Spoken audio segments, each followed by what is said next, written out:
The following program is paid for by Absolute Mortgage, a division of Pinnacle Capital Mortgage Corporation. Absolute Mortgage Company, NMLS number 81395 and Washington CL number 81395 is an equal opportunity housing lender. Tina Mitchell, MLO number 145420, is a licensed loan originator with Absolute Mortgage. Visit AbsoluteLoans.com or call 888-90-HOMES for cost information. You're listening to The Money Hour with your host, Tina Mitchell, sponsored by Absolute Mortgage, a division of Pinnacle Capital Mortgage Corporation. Now, in the studio, local mortgage and finance expert, Tina Mitchell. Welcome to The Money Hour on 570 KVI, the Sunday, February night show. I am your host and mortgage expert, Tina Mitchell. Thank you for taking time to take money. I'm here every Sunday at 11 a.m. right here on 570 KVI. To provide you with recent information happening in our economy and to bring the best of the best in studio to talk about everything regarding your money. And my lineup for the show today, Lloyd Hara, King County Assessor, regular contributor of the show. Do you own a property in King County? Today we're going to be discussing what's happening over at the assessor's office. And second guest in studio, Puls with Windermere Real Estate, Yarrow Bay office in Kirkland. Since the recession hit in late 2008, the real estate market has changed dramatically, especially in our local market. And I'm excited to have a conversation with Walt in regards to what's happening today in our local real estate market and some of the market trends. And my last guest in studio, first time in studio, Dan Faulkner with John L. Scott Real Estate. Today I'm discussing with Dan the importance of using a real estate agent even in today's hot real estate market. There's a lot of myths today that we're going to break down with Dan in regards to representation when you're buying real estate. Great information, as always, great guest in studio. For more information on any of the topics discussed or to talk directly with any of my guests, please write down the show phone number 1-888-987-0570. Again, that's 1-888-987-0570 or on the moneyhour.com.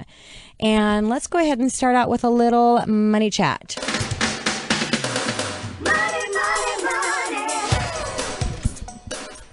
And before we do Money Chat, I forgot to say, if you listened to the show the last couple of weeks, I actually just got back from the South Pacific in Tahiti and Bora Bora and some of those awesome islands. So I want to apologize for not being here live with you, but I'm back. It's going to be a little while before I get another vacation like that. So you're probably stuck with me live in studio here every Sunday for a little while. But just wanted to say thank you and that I'm back in studio. So for Money Chat, I thought I would bring in student loans and what you need to know in regards to applying for your mortgage. Those of you that listened to the show before or my introduction today, I am a mortgage expert. That's what I do for my full-time career when I'm not in studio talking with you guys on Sundays. And just understanding how student loans work and how it can affect your mortgage qualification is important, so I thought I would break that down for you today. Student loan balances recently broke the 1 trillion mark and now exceed the balances of credit cards in America. Many students don't think about the rippled effect with student loans and how it may affect their ability to obtain financing, such as a mortgage. And the impact it can have is pretty devastating if you don't understand it. So I thought this might be helpful to bring to you during Money Chat today. I'd like to go over some important facts about student loans and the fact that they can have on your mortgage. So let's first talk about deferred student loans. It used to be on all mortgage types that if your student loan was in deferment and you could prove it was in deferment for 1 year from the time that you make your first mortgage payment. So you may hear 1 year or 12 months from the time that you get your mortgage, but that's not accurate. It actually is 1 year from the time that you make your first mortgage payment. So usually it's going to be a minimum 30 days, sometimes even 60 days after you close on your mortgage. It's not eligible to do this anymore with any type of financing except on an exception base. Sometimes you may find a lender, but here's the reality of it. It doesn't matter when you could do this, because most of student loan companies will not put your student loan in redeferment until 12 months is completed, and they'll do it at a 12-month increment. So even though you're going to be in school for the next few years, if you look at the documentation, the deferment is actually for 12 months at a time. So even if you know it's going to be further than that, being able to time exactly 12 months from the time that you're going to make your first mortgage payment was almost impossible. So it's really not that bad that it doesn't exist in most situations now, because you couldn't get that 12-month deferment from the time you made your first mortgage payment anyways. So bottom line, if your student loans are in deferment, you're going to have to use that debt against you for qualifying. So you have to find out from the student loan company and get documentation on what that payment's going to be, because on the credit report, it's going to show zero and it's going to say in deferment. So if you're not able to come up with a payment, which you can, you'll have no issues doing that. You just got to do the research and get the documentation from the student loan company. If you can't, they're going to use 5% of what the balance is. So it's a pretty hefty payment, and it's going to be more than what your actual payment is going to be when out of deferment. The deferral period, one of the most common causes for a devastating effect to credit, especially when you're looking in the first time, because you see a lot of first-time home buyers have student loans. So is when they're out of that deferment period. From the time that you're out of deferment, it's really important to understand when that time comes, because once your deferment is over and you're making those payments, if it's hit 30 days after that period of time and you have not made your payment, if for some reason there was an oversight, if you didn't receive any documentation or information in the mail that deferral was ending and you are now going to start making mortgage payments, it's going to reflect as a delinquent activity on your credit report. And anything that's recent in a delinquent activity has a devastating effect on your credit score. Now, when we're talking about deferred loans, when we're talking about duplicate loans, which I'm going to get to as well, but the duplication with loans, a lot of times you'll see duplicates on the credit report for student loans because that student loan is getting sold or transferred so much during the process, and so other ones don't get cleared out. You're going to see multiple lates, which is obviously going to have a multiple effect negative on your credit score. So you want to be really cautious to make sure that you're keeping close track to your student loans and the schedule of those student loans when they're going to come out of deferment. Now let's talk about duplicate student loans again, that when you apply for your student loans, they're going to be sold multiple times. So what you'll see in a lot of cases is duplication of those student loan payments. Now, when you have 3 different credit bureaus that are pulling, you could see that happening with all 3 credit bureaus. So that can have an effect on your actual credit score because of the amount of duplicates there are. So you want to work with your mortgage consultant to get those cleared out. If you're short on trade lines, and this is something you want to consult with your mortgage consultant one-on-one, because it could have an opposite effect. If you're short on trade lines, having these additional duplicate accounts can actually be a positive on your credit score because it's showing that you have more credit history than you do. So again, it can contradict depending on what your financial situation is. You just need to consult with a mortgage professional that can actually coach you on what to do with those duplicate accounts. Now, fourth, I wanted to bring in the term options for your student loan because you have different options to choose from. With most student loans, you may have multiple payments of 10, 20, or a 30-year term. In many cases with your credit report, when it's pulling in the payment, it's pulling in the listing the higher of the actual payment. So even though you have a repayment on a 10 or a 20, it actually may be, even though you have a repayment on a 30, which is a longer term, is going to have a lower payment. They could be reflecting the higher of the 3, which could be that 10 or 20, which means that payment actually is not reflecting the accurate one. So look at those payments when your mortgage consultant is breaking those down to make sure that they're accurate. And if not, you're going to go through the credit process with your mortgage consultant to make adjustments to reflect the actual payment so it's not going to affect your approval amount. And if you look at an example, let's just say you owe $50,000 in student loans, and let's just use a 5% interest rate over 10 years, that would be a $530 a month payment. 30 years, it would be $268. And the difference between that is $262 a month in your approval process, because mortgage approval is based dollar for dollar on what your debt is. So if you can eliminate $62 a month in monthly obligation, that's going to approve you for maybe another $25,000 in an actual purchase price. Now, this you also want to pay attention to when you're going out of the deferment process to make sure you get that student loan extended as far as you possibly can to minimize what that mortgage payment is going to be, at least in the interim of going through the application process for a home mortgage. Student loans and collections. On many occasions, I've seen federally backed student loans from the U.S. Department of Education or Sallie Mae remove all lates on student loans on the credit report. You're never, ever going to see this on any other type of debt unless you're actually not late. So if you've had any misfortunes with student loans, get them paid off, work with the credit bureaus to work on getting those removed. There's no law against it, but it doesn't hurt to ask. And a lot of times, again, I've seen this happen many, many times. And coming up next on the Money Hour, King County Department of Assessments assists property owners and educates them on their property taxes and the appeal process. Learn today what's happening over at the assessor's office. Lloyd Hara, King County Assessor, in studio right here on 570 KVI after this short break.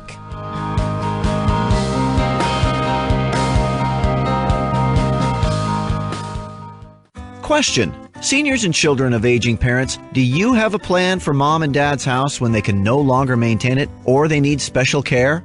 Answer? Let Wolf Puls, a baby boomer himself and 30-year veteran of local real estate, help with the decisions none of us ever thought we would face. Hi, I'm Wolf Puls with Windermere Real Estate. As a baby boomer myself with aging parents, I know my way around the challenging decisions that we all must make to ensure that our parents feel comfortable and secure. For expert help with your parents' home, call me, Wolf Puls, at 425-444-2787. Are you behind on your mortgage payments and unsure about the road ahead? Magnum Law Group helps families just like yours navigate through the foreclosure avoidance process. Are you underwater on your home and unsure what to do? Magnum Law Group will help you understand your options. Are you facing foreclosure and need to stop a trustee sale? Magnum Law Group has success in doing this and may be able to help you too.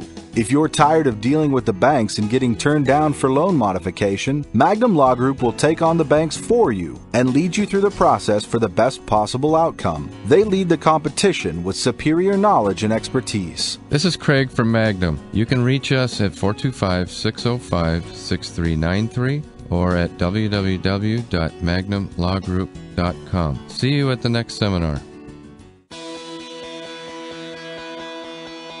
This is the Money Hour with your host, Tina Mitchell, on Talk Radio 570 KBI. Now, back to the show with local mortgage and finance expert, Tina Mitchell. Well, welcome back to the Money Hour with your host and mortgage expert, Tina Mitchell, right here on 570 KBI. I bring in studio each week the best of the best, experts in our local market on everything regarding money. I'm here to help you in today's economy. And regular contributor in the show, like to bring Lloyd in every other month or so to talk about what's happening with our taxes and over at the assessor office. Lloyd Hara, King County Assessor. Lloyd, welcome back in studio. Tina, it's always great to be with you. Lloyd Hara, King County Assessor, is a representative veteran public official. He is elected assessor November 3rd, 2009, and has a record of tireless advocate for taxpayers and champion for openness and transparency for the government agencies. And Lloyd, let's go ahead and start out today with what property owners are going to be expecting in the mail on February 14th. On Valentine's Day, you'll get the traditional statement, which is your King County property tax statement. You'll get it also from the other counties in the state as well. So that is the day that you will receive your property tax statement, and then you have up until the end of April 31st to see 30th, I guess, to pay your taxes the first half. Now, those of you that own homes, a lot of you have an escrow account where the bank is actually holding escrow and they're paying for your taxes and your insurance. You're going to be receiving a statement in the mail as well, not to concern you, your taxes are getting paid, but the county wants to make sure, the assessor's office wants to make sure that you have the appropriate documentation to have that for your taxes, because property taxes are still a tax write-off or a deduction. So you'll be receiving that. So what programs, Lloyd, might be available to assist our homeowners? Well, we have the Senior Citizen Exemption Program, which is for those that are low income. Okay. So citizens that earn a gross income of $35,000 or less can qualify. Those that have recently gone on to remodel their home, they can also apply for a remodel exemption as well. Okay. And for disabled, especially disabled veterans, we have a program for them as well. So there are some programs that are out there to provide some property tax relief. So if you have any questions on that, again, for our seniors, disabled, especially veterans, remodeling things that are going on to make sure that you're taking advantage of those opportunities to pay less taxes, you can email into the show, or you can make a request online at themoneyhour.com, or call the show today at 1-888-987-0570, or you can always go to what website, Lloyd, for them to go to? It's www.kingcounty.gov/assessor. Or you can call us at 206-296-7300. Perfect. So, Lloyd, let's go ahead and talk about the overall property taxes increase or decrease for 2013 to 2014. One of the things that I think we're all kind of excited about is that property values are increasing. And you mentioned when I was first elected, the county was at $350 billion, all the property that, in terms of total value. And it went down to a low water mark of around 310. This year, for this upcoming year, we're at around 340. Okay. And so that's kind of exciting that folks are starting to get from underwater in their properties. So it is. And what are the contributing factors to the increase, Lloyd? Well, we value at the county assessor's office, we value according to one, sales. And this is primarily for all residential, so it's the market. And for commercial, it's primarily based on income. And so it's a retained, what we call capitalization rate. And so as businesses are doing better, since most of them are, then in fact the property values and the rent that they pay is increasing. So.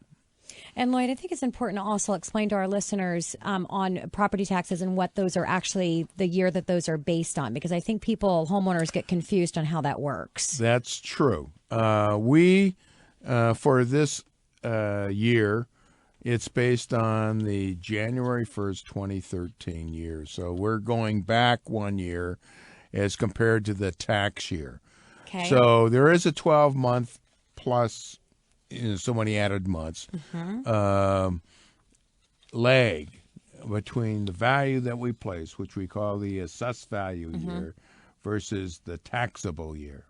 And that's why when you're looking at your assessment and you open up that envelope in the mail that comes from the accounting, or postcards now, right? They're postcards. Yeah, postcards. Trying to save some money over at the assessor's office, which is awesome. So when you look at that postcard and it says what the value is, and then you go check some online, or you talk to your realtor that you've worked with for years to get a comparison, and you're going to notice that the values are different. That's why, because it could be a lag time of 12 months. So Lloyd, every year we hear about levies to support public services and programs. Can you tell us some of those that were passed last year in 2013 that will reflect in 2014 tax bill? Well, depending upon where you live, for example, if you lived in obviously you live in King County, and we had countywide tax levies, which are voter approved, and we had for emergency management medical services, and we also had a bond issue for dealing with parks, as you might recall. If you lived in a specific city, say, for example, city of Seattle, we had a number of special levies that were passed this last year as well, like the seawall levy. Okay. And so you probably won't see that in 2014, but you'll probably see it in 2015 when they issue the bonds. That was over 540,000. Right. So, million. Million. Yes. Thank you, Lloyd. And that's important as well for the listeners to understand if they don't, because I didn't before I started sitting down and talking with you and your office about how things work, that property taxes are not just based on value. That's under less than 50% of the actual taxes are based on the value. The rest of it is based on these levies that we're all voting for. That's correct. Depending upon where you reside, we have districts where, as you say, over 50% of your property tax is voter approved. So you as a constituent have determined that you want to increase your property tax. I had no idea that it was that high of a percentage. So, Lloyd, what about local school supported levies that passed in 2013? What are some of those? Well, we have a few out there. For example, the community. Let me get the kind of the sheet out here in terms of looking at them. Let's see. During this last year, Seattle has come up. You had Mercer Island, Renton. I mean, we could probably go through most of the school levies throughout the county and most of the school districts. Okay. So part of it is we have it on our website, so you can go back into our website and take a look at your community to take a look at specifically those levies that have been passed and adopted for this last past year. Okay. Otherwise, we'll be here talking about this for the entire show and next week's. Yeah. So, Lloyd, anything else that you want to share with the listeners as far as what's happening over at the assessor's office? Well, one of the things that is kind of important is to use our website. Okay. And it's got a lot of valuable information in it. And we're getting over 4 million page views per month. Wow. So it's a very actively used. And if you haven't used it, please go to it. You will find probably some very interesting data about your own property or your neighbors or other activities are going on. And we're trying to enrich this to make it even more valuable for you as a consumer. And so that's what we're continuing to work on. And I know you've had huge success. When we've talked before, since January of 2010, the appeals process has gone down 20%, and that's because of all of the information that you have on the website. But let's say that a homeowner does receive their assessment and they don't agree with it. What would be your suggestion as far as the best thing to do as far as the appeal process? Well, the first thing is go to our website to go look at what we call e-appeals. And e-appeals will bring up your personal property, and then you can go in and say, these are the characteristics of my property. And it will automatically bring up comps, comparable properties that are in your neighborhood. And then you can say, well, gee, how do I compare to my neighbors? If you think it's fair, then, you'll probably say, no, I'm not going to do this.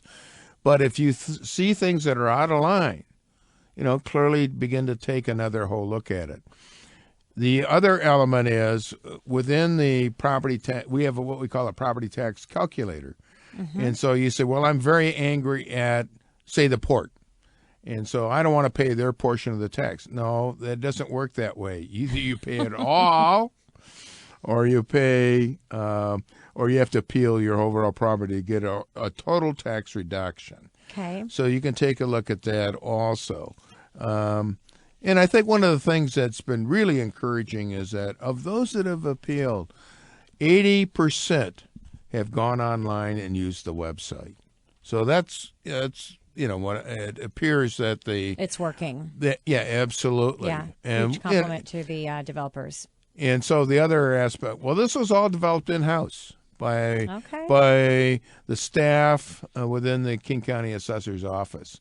So we're very proud of that fact, and we're saving you money, which Always is good. good. And also the other element is to make sure it's much more accessible and usable by you, the taxpayer. Now, we talked about property appreciation going up in properties, which, and with the financing, it's getting a lot more relaxed, especially in the home equity line of credit arena, to where clients are looking at opportunities to pull equity out of their home and do some improvements. Can you talk about making improvements on the home, and is that going to have an increase in their property taxes, and when would they see that? Well, you can, if you're making a remodel, you can apply at our office against that, and you will get some relief because that will not be added on as new value. Okay. That portion that you're remodeling. And so you can get relief on that for a number of years. And I encourage people to do that, quite frankly, because I think it's a good thing as friends and neighbors are continue upgrading their homes. That just increases the overall general quality of the neighborhood when people do that. So with all the purchases going on, Lloyd, because we're seeing that end of our real estate market is just a lot of activity going on there. As soon as someone closes on a home, does that trigger for the assessor office to send out one of your appraisers to redo the taxes on that home? No, not upon a specific sale. No. Okay. We'll not do that. And what we do, as I mentioned earlier, we appraise a year late. So as a consequence, no, the assessor will not be there. We go around the county to various areas once every 6 years to physically be on the property. Got it. Now, what I will tell you is I see a lot of times mortgage consultants that aren't understanding how the process works. And when you see those low property taxes on a purchase and it's a lot lower than someone else's home in the exact same neighborhood, chances are you've got a senior exemption on that home. That will immediately trigger before you close on the home. So don't get excited about not having to pay those same property taxes once you move in, because that will be adjusted as soon as the new title comes in. Lloyd, again, thank you so much for coming into studio. Really appreciate your expertise and sharing with my listeners. Well, it's a pleasure to be here. Always a pleasure, Lloyd, and look forward to having you back in studio again. Coming up next on the Money Hour, here to discuss today's real estate market and one of my trusted sources for our local real estate market and advice for buyers and sellers, Wolf Puls with Windermere Real Estate, Yarrow Bay office, right here on 570 KVI after this short break.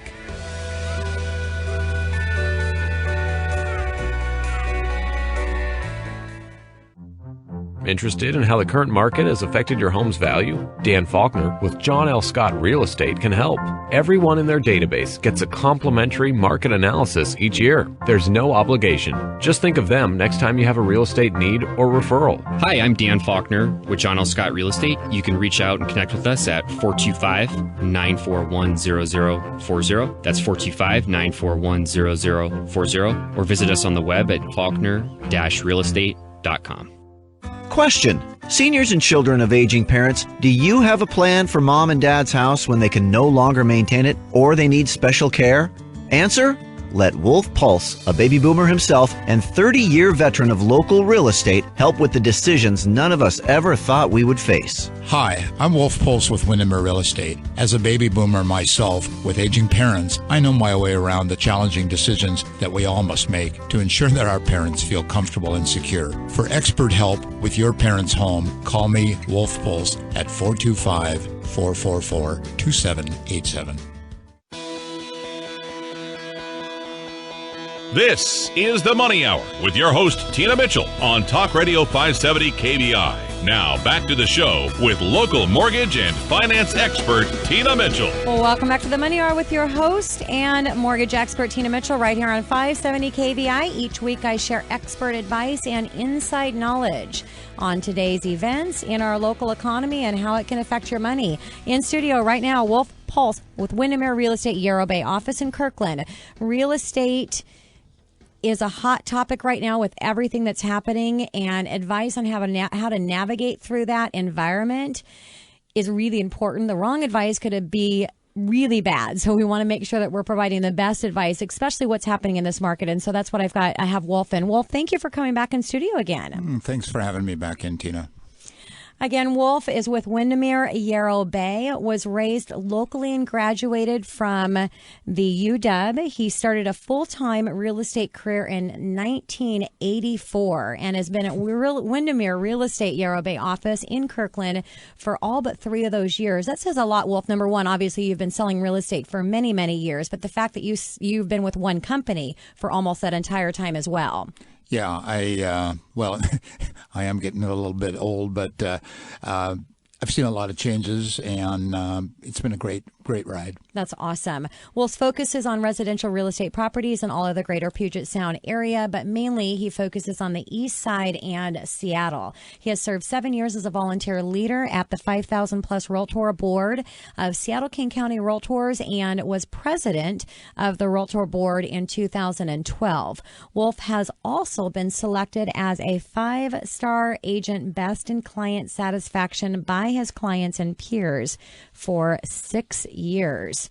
So, Wolf, let's just go ahead and start out with 2013. It was a pretty solid real estate market locally for us. And what are you seeing or forecasting for 2014? Well, Tina, my crystal ball kind of says that this year, and as we all know, last year was great for real estate, both for sellers who saw their values go up, as Lloyd talked about earlier. But I think this year, what we're going to see is we're going to see the increased demand as consumer confidence just continues to increase. Unfortunately, listings are going to be scarce in some hot areas and also in some price ranges, which will create a problem for buyers wanting to buy. New construction, still trying to catch up. You know, when the market tanked here, pretty much new houses stopped being built. So it's going to take a couple of years for that to get caught up. And our interest rates, which are still phenomenal. I mean, you know, we talk about people, you know, you talk about me being in the business for all these years. I got in the business when the interest rates were 12%. Wow. Just before that, they'd been up to 18. They're at 4.5% right now. Not too bad. Not too bad at all. I mean, it's almost like free money, but not really. Most predictions are that this time next year we'll be at 5%, which isn't a big jump, but every little bit makes a difference in what you qualify for. Sure. And just an idea of every eighth of a percent, obviously depending on what the rates are doing and the amount that you're borrowing. But in the medium home price here, if you're doing a low down payment, you're looking at less than $20 a month in your mortgage payment for every eighth of a percent. So not a huge difference, but like Wolf said, it does make a difference. So what type of advice are you giving your buyers right now in today's real estate environment? The thing that I tell, that I have my buyers do before we even get going on things, I mean, it's obviously they're going to be looking on the websites, scoping out areas, scoping out houses. But I think the first thing we do after we meet and we talk about their wants and needs is we get them pre-approved. I think more than anything right now that if someone hasn't been pre-approved for a loan, you're just not going to get an offer accepted. So we get them pre-approved, and then they should, once that's done, then they should begin working with an experienced agent. And also, I think it's important to stop trying to think about getting a deal. I mean, a steal, because the short sales are going away. And the distressed properties are kind of, you know, they're not deals they were back in 2009. So look for a property, have your agent help you with properties, stick to properties that aren't encumbered and that you can close on in 30 to 60 days so that your loan, your locked loan stays at the same rate. Makes total sense. And let's go ahead and shift to sellers. So when you're advising your sellers in what's happening in today's real estate environment, what are you telling them? Primarily, keep your expectations reasonable. And even though the market's improving, you don't want to overshoot and price your property out of the range, because if it is priced too high, then buyers will still avoid you. The other thing that we talk about is that the seller has to have a discussion with an experienced agent. And one of the things that they should ask that agent is to find out in their price range and in their market area, what is the average month's inventory.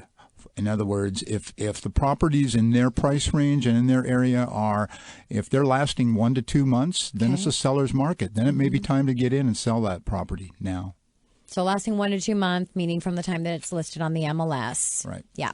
Right. So the biggest challenge that we had, or one of the biggest challenges that we had last year, was lack of inventory for 2013. And as you said, in today, what's going to happen for 2014, and I'm hearing industry-wide as well, is we're still going to have a lack of inventory. And what that causes, it causes multiple offers where you have multiple people making an offer on the same home at the same time. So there's a lot of competition. Now, we've got a lot of first-time home buyers, and especially with rents increasing. And I just heard on the news a couple days ago in regards to Seattle on the huge increases that they've seen in rents there. So with that, plus interest rates being so low, we've got a lot of first-time home buyers continuing to come into the market. How are they set up, Wolf, in a multiple offer situation in being competitive in that, being that they are first-time buyers? Well, going back again to the pre-approval, that of course is number one. But I think one of the things that first-time buyers or buyers in general just need to know is that they're going to be able to find a house, but patience is really required. And sometimes it's very painful to wait that long and to lose a house. Yeah. And you may lose one or more. But the thing that I always tell my buyers and is that if we lost a house, then it really wasn't meant to be, and the house we're going to find you is going to be even a better house than the one you just lost. I say the same thing, Wolf, and I say it over and over again, and I always ask, how do you feel about this home? And majority of the time, it is a better home. So when your home is right, and I advise people that it's kind of like a part-time job. I mean, if you want to get a house, you're going to get one. Yeah. But it most likely, and even not as a first-time home buyer, even move-up buyers, just assume it's not going to be your first one. You're going to get out there and make offers on multiple homes. You're going to get somebody else is going to get the offer accepted. It wasn't your home. That's okay. Get back out there again and try not to get emotionally attached until you've gotten your offer accepted and gotten through the inspection process. Yeah, I think you're absolutely right, Tina. I think that, losing out on a property isn't a negative sign on what you did or what the agent did. It's just the way it goes. I mean, if there's 5 people that want a house, there's going to be one person that's happy and 4 that are disappointed. So you will be happy in the end. Just be prepared to act when a property comes on the market, and also build a very strong working trust with your agent so that you guys communicate when something comes on the market, how quickly can we act and make a very solid offer? Of course. And let's talk about the completion of a successful closing, because there's some things that are important. What is the biggest challenge on the buyer and on the seller side in being able to complete a successful closing? Well, it's good news because it's improving. I think if we would have had this question a year ago, you probably would have heard me lament about appraisals and how appraisals were difficult to get up to value, and some of the issues with appraisals with out of area appraisers. And I'm really happy to report that I think that we've turned the corner on that the appraisals are getting better. I agree. The appraisers are they've got more information. They're not afraid to call. I probably get a call, and I'm sure that Dan does as well, once or twice a week asking about a recent sale. Sure. They're getting the information. They're getting up to speed on what's going on, and they're making the adjustments for what the market is actually doing. So where is the challenge, Wolf? The biggest one? Well, I think it goes back to the idea of the lack of inventory again. Yep. It's the frustrations are there, and I've been in those situations where we've had buyers, especially ones that are looking at their first home, that after losing a house or two, they kind of go, Wolf, maybe we should wait. Maybe we should wait a year, and we're just kind of frustrated right now. And then when they wait a year, they look back and then they're really frustrated. Well, yeah, and so don't wait. So we have that discussion, and I say, look, I'm in this for the long haul with you. It's my job to go and find you your house, and if you stick it out, we'll be successful. Yeah. So, Wolf, you have many designations, but one that you hold is the Senior Real Estate Specialist. Can you say quickly what that is? Yes, I can, and I'm actually very proud to have that designation. Realtors, that is people who are agents that are members of the National Association of Realtors, as well as their local and state boards, they're eligible to take special training to acquire the skills that are needed to work with baby boomers and seniors, either with their needs for selling or buying. And another thing you should definitely be proud of is the time and the commitment that you've put in the real estate community, being your 30th year now as a full-time realtor. What keeps you going, Wolf? And I know, passion obviously has to be a big one. What else? Tina, it may sound a little corny, but when I bought my first home and I was age 28, I still can recall the excitement I felt when I got that house. Yeah. And the market at that time was hot, and I'd lost out again. I had lost out on a couple of properties. This one had the power off, and the agent showed it to me by flashlight. But the next day, after she'd made that offer that evening, late at night, I knew I got that house, and it was pretty exciting. It still is. That's awesome. That's awesome. And we've got just a couple minutes, Wolf. I do want to get your prediction and your forecast as far as what's going to happen in the next 5 to 10 years in our local real estate market. What do you think? There's a lot of trends, a lot of changes going on in real estate. I think some of the things that we're going to see in our immediate area are more concentrated suburban cores, higher density. I think, we look outside this studio right now. We see construction going on, apartment buildings. That's coming. An interesting new concept that's coming is I call them pod apartments, but they're the small 300 square foot or less apartments that are kind of controversial. But anyway, they're coming, and they're going to be here to stay. Accessory dwelling units, or what used to be called mother-in-laws, it's going to become more common in our area to allow more people to live. You know, after the Super Bowl Seahawk win there, I think the world's discovered the Puget Sound area. Pretty awesome. And I think we're now on a lot Our of people's... Our secret's not so secret anymore. That's right. We are on a lot of people's radar, not just nationally, but internationally. Yeah, I think there's going to be a exciting. lot of overseas investors looking at Seattle. And there are tons, and that just shows the recovery of our local market. But yes, Absolutely. I agree. There's going to be a lot more. Yeah. Wolf, it's always a pleasure to have you in studio. You followed me from AM 1090 over to 570 KVI. I just love your. Thank you. I love it when you share your expertise with my listeners. So thank you very much. You're very welcome. Thank you, Tina. And coming up next in the Money Hour, the importance of using a real estate agent to represent you in even today's real estate market. Lots going on. It's really crazy. Multiple offers. Why are you using a real estate agent? And I think it's really important to go over this topic. And Dan Faulkner with John L. Scott is going to talk just about that right here on 570 KVI after this short break.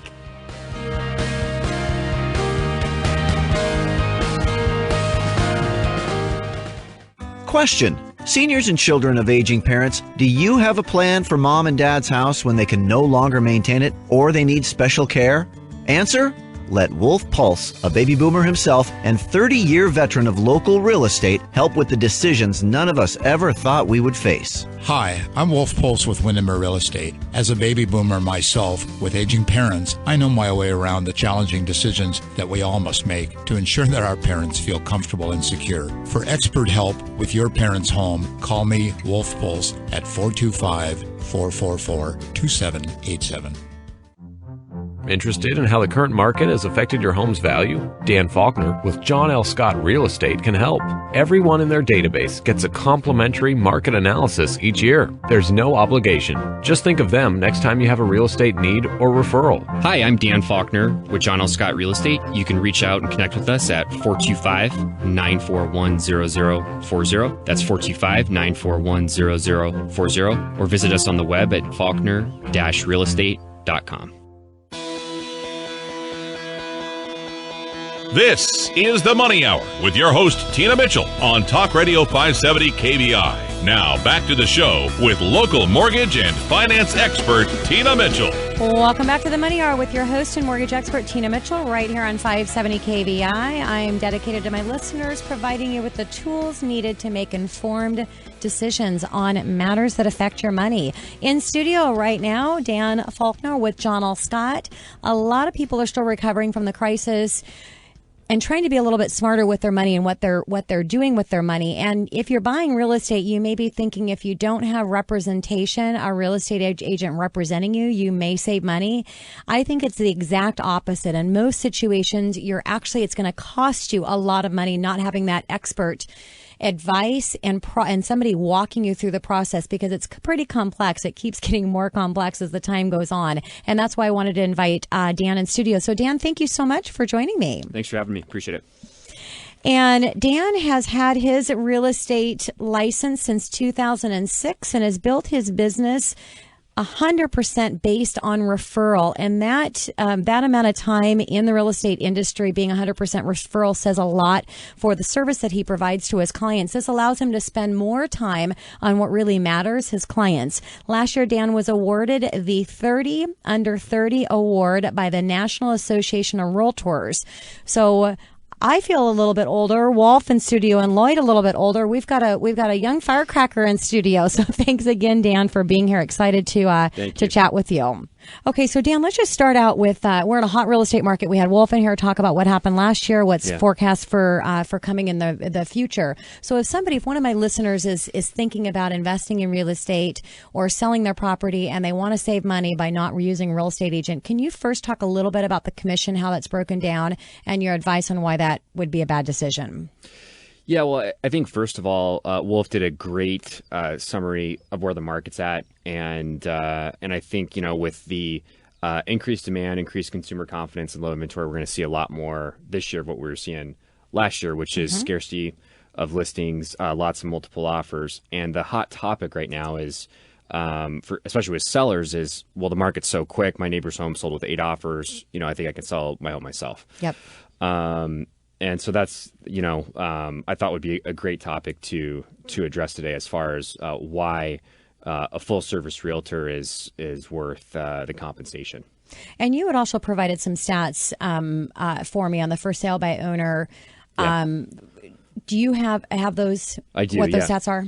Yeah, so every year the National Association of Realtors does a ton of research with people who have bought and sold homes. They send out approximately 100,000 surveys to those people.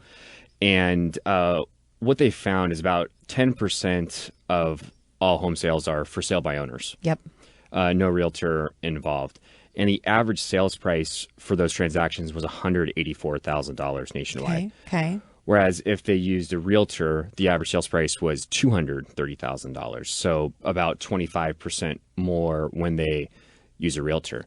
And what they also found is that most of those for sale by owner transactions was a situation where the seller already knew the buyer or was a family member. And of course, if you already know somebody who wants to pay market value for your property, you probably don't need to pay a realtor to do it. You can have an attorney draft the documents for a fraction of the price, but that's most of them. And so if it were that easy to find a buyer, then we'd be out of business. So. Exactly. And I think even in this market, Dan, and correct me if I'm wrong, when you're selling your home with all these multiple offers, it's even more important to have that representation because there is so much that's happening and so quickly that the 6% that you're going to pay in real estate commissions is nothing in comparison to what you could actually lose out in that multiple offer situation if you choose that wrong deal.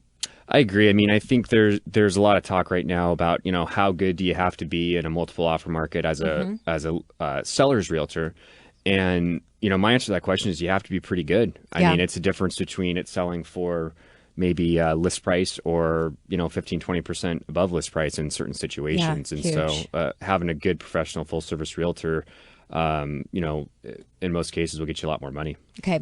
And Dan, what if someone's listening right now and goes, you know what, I had a realtor that sold my house for me. The last time I sold the house, I had a bad experience. What is going to make it any different the second time around? Well, I think that's a great question. And it's one of those things that, I'm sure Wolf hears this all the time too. We're sitting down with someone and they're like, well, my last realtor wasn't that good or didn't do too much. And so I think, not all realtors are created equal. And so if you had a bad experience or if you talk to a realtor, maybe and weren't impressed, talk to one or two more and get somebody else's opinion. Yeah. And I totally agree. And that's why I do the show. And for those of you that are regular listeners, I say this over and over, and I'll continue to say it. The only people that get into studio are the best of the best in our local real estate market. And that's what I pride myself in the show, in providing assistance in all areas regarding financing, real estate being a huge part of that, especially with me doing mortgages. And so I have a direct connect with a lot of different realtors, and only the best make it in studio. So if you've had a bad experience or you don't know someone, pick up the phone right now and call the show, because I have two of them in studio today. 1-888-987-0570. Again, 1-888-987-0570. There is no cost for a real estate agent until the transaction moves forward and closes. So getting that advice and having that interview process, a chance to talk with some of the best, I'm proud to be able to provide those for you. Now, there's a lot of online services, Zillow being one of the most common ones, where you may hear somebody go, you know what, I can get value and get information on Zillow. Can you please break down that myth for my listeners? Yeah, absolutely. So Zillow is a great site for certain things. What we find with Zillow in their valuations is that they tend to, it's rare when a sales price is what the Zestimate is. Yep. And actually on the new market analysis program we use, we show the difference in price between the sold comparable sales and the Zillow estimate or the Zestimate. And the average I've been seeing is it's plus or minus about 7 or 8%. Mm-hmm. So not, a whole lot of accuracy. And I think, Zillow takes its information from tax assessed data, price per square foot, things like that. It doesn't take into account subjective factors like a bathroom remodel or kitchen remodel, or maybe one home in a neighborhood backs to a busy street, whereas another doesn't. So it's good as a guideline. It's just not super accurate all the time. And I look at it all the time in talking with clients about refinancing, and I compare all of the websites, and there can be a 20-30% from one website versus the other website. Yeah. So I'm actually working up options on a best case, a middle, and a worst case scenario because they're all over the board, which just shows, you do need to have that person give you that advice. So what about making an offer? Let's get back to the multiple offer situation, because a lot of sellers are going to have multiple offers. And as a seller, they may be looking at, what price is what it's all about. And that is another myth that I'd like you to bring into studio. Yeah, absolutely. Price is important. Obviously, the bottom line to you at closing is a huge deal, but you have to look at all the contingencies. When my dad bought his first home in 1982, he showed me the purchase and sale agreement. It was 1 page front and back, and now we're 12, 15 page, sometimes more. New construction contracts can be 50, 60 pages. And so looking at all the contingencies, are they favorable to you as a seller? Looking at the pre-approval letter, I can't possibly overstate the importance of that, because not all lending institutions are created equal. And I'll probably get in trouble for saying this, but when I'm a listing agent looking at multiple offers and I see a pre-approval letter from one of the large national banks, I know there's a pretty good chance that it's not going to close on time. And so looking at who the lender is, and trying to make a good decision based off that, and Absolute and a lot of the more local correspondent lenders are typically tend to be the best and the smoothest process. Yeah, and it's important. It's important who you work with. And just like your realtor, when you're working with 80%, 10% or 20% of the industry does 80% of the volume. So that has to, just like any other sales, it's that 80-20 rule. It goes the same in mortgage as well. And all of us that are doing the business out there, we're connecting and networking. And when there's a multiple offer situation, you want to make sure it's actually going to be completed and close. And so it's a big process, just as Dan says, is who you're using. Let's talk a little bit about staging, Dan. How important is the staging process? Some people think of staging as just making small improvements on the home. What's your opinion there? Great question, and I think a lot of time the hardest part of the home sale process is the preparation. So getting the home ready to go, getting furniture arranged, getting paint right, getting the marketing right, and the staging. Properly staged homes tend to sell quicker and for more money than vacant homes or poorly staged homes. And so it's such an important part of the process that for all my listings, I get an interior designer in there to do a walkthrough and do a write-up and give them suggestions. And, we have statistical data that supports that, a nicely staged home is going to sell a lot quicker and be a lot more smooth. So let's go back to Zillow. Can somebody just list their property in Zillow, and what kind of an exposure is that going to have for them?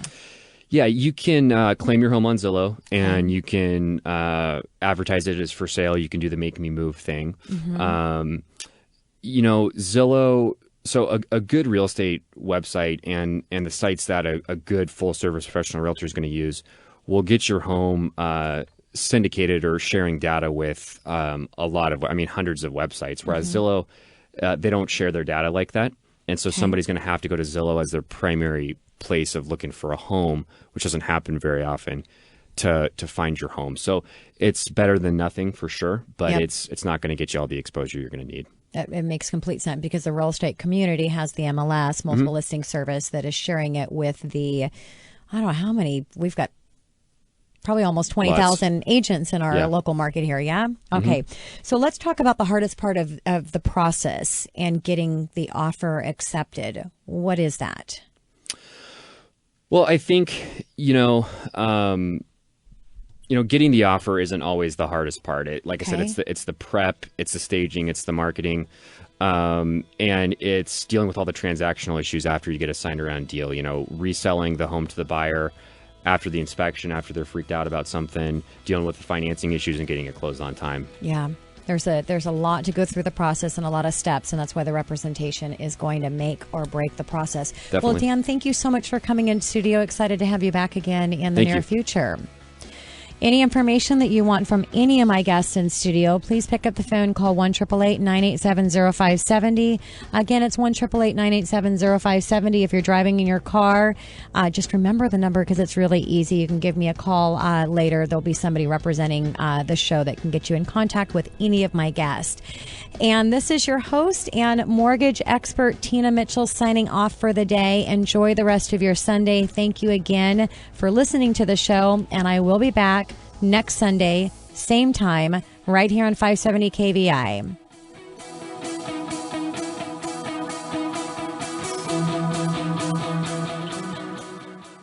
Are you behind on your mortgage payments and unsure about the road ahead?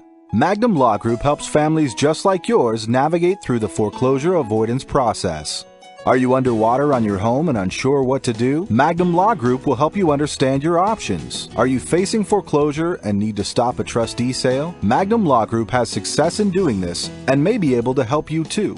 If you're tired of dealing with the banks and getting turned down for loan modification, Magnum Law Group will take on the banks for you and lead you through the process for the best possible outcome. They lead the competition with superior knowledge and expertise. This is Craig from Magnum. You can reach us at 425-605-6393 or at www.magnumlawgroup.com. See you at the next seminar.